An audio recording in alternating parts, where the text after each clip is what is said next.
एबे आपन को हमें पूर्व संध्या पर आप सभी को मैं हार्दिक बधाई देती हूँ। हम सभी के लिए एक गर्व की बात है कि स्वाधीनता दिवस और गणतंत्र दिवस सभी भारतीय उत्साह और उमंग के साथ मनाते हैं। ये दिवस हमें भारतीय होने के गौरव का विशेष स्मरण कराते हैं। 15 अगस्त की तारीख हमारी सामूहिक स्मृति में गहराई से अंकित है। औपनिवेशिक शासन की लंबी अवधि के दौरान देशवासियों की अनेक पीढ़ियों ने ये सपना देखा था कि एक दिन देश स्वाधीन होगा। देश के हर हिस्से में रहने वाले पुरुष और महिलाएं, बूढ़े और जवान विदेशी शासन की बेड़ियों को तोड़ फेंकने के लिए व्याकुल थे। उनके संघर्ष में निराशा नहीं, अपितु बलवती आशा का भाव था। आशा का वही भाव स्वतंत्रता के बाद हमारी प्रगति को ऊर्जा देता रहा।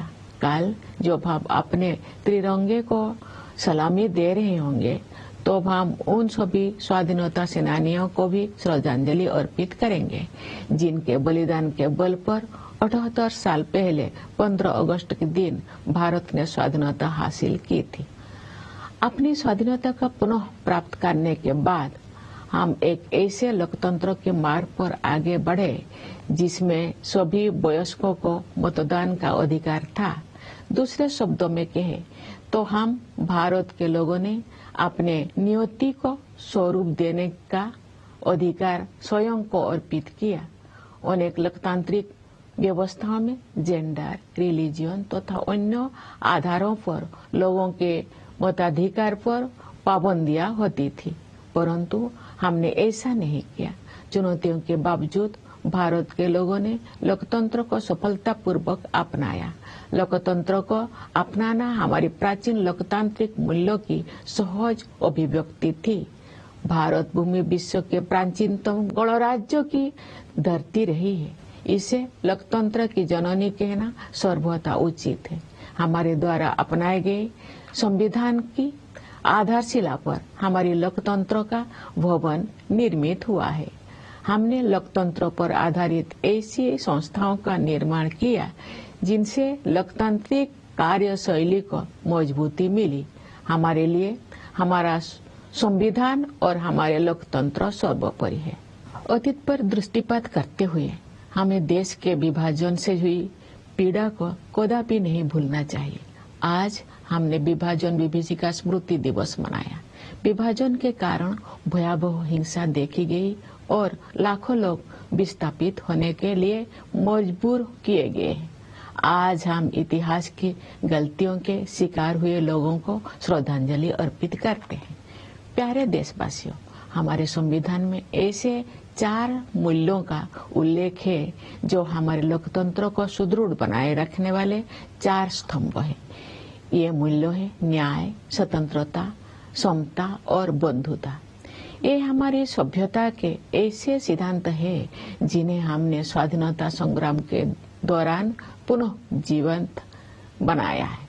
मेरा मानना है कि इन सभी मूल्यों के मूल में व्यक्ति की गरिमा की अवधारणा विद्यमान।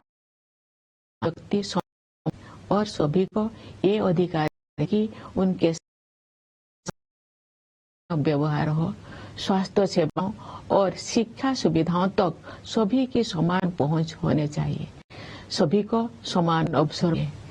जो पारंपरिक व्यवस्था के कारण वंचित रह गए थे, उन्हें मदद की जरूरत है। इन शिक्षाओं को सर्वोपरि रखते हुए 1900 में एक यात्रा शुरू की। इसी हुकूमत की लंबी अवधि के बाद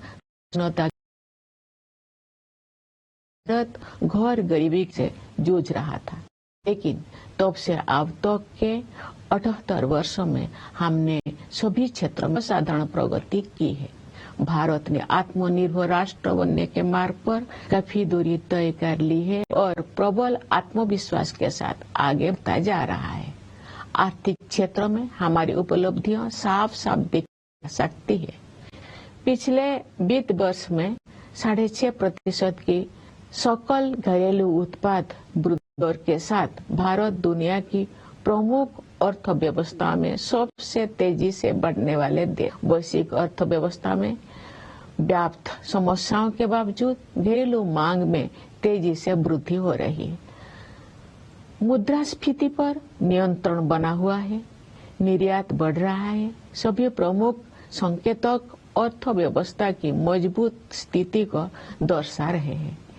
ये हमारे श्रमिक और किसान भाई बहनों की कड़ी मेहनत और समर्पण के साथ साथ सुविचारित सुधारों और कुशल आर्थिक प्रबंधन का भी परिणाम है। सुशासन के माध्यम से बड़ी संख्या में लोगों को गरीबी से बाहर निकाला गया है। सरकार गरीबों के लिए अनेक कल्याणकारी योजनाएं चला रही है। जो लोग गरीबी रेखा से ऊपर तो आ गए हैं लेकिन मजबूत स्थिति में नहीं है, उनको भी ऐसे योजनाओं की सुरक्षा उपलब्ध है ताकि वे फिर से गरीबी रेखा से नीचे ना चले जाएं। ये कल्याणकारी प्रयास सामाजिक सेवाओं पर बढ़ते खर्च में परिलक्षित होते हैं। आय की असमानता कम हो रही है, क्षेत्रीय असमानताएं भी कम हो रही है।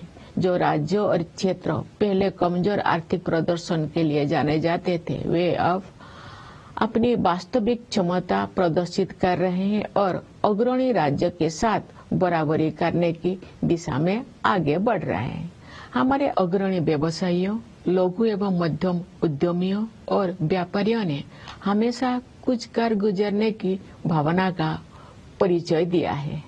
समृद्धि के सृजन के मार्ग में आने वाली रुकावटों को दूर करने की आवश्यकता थी।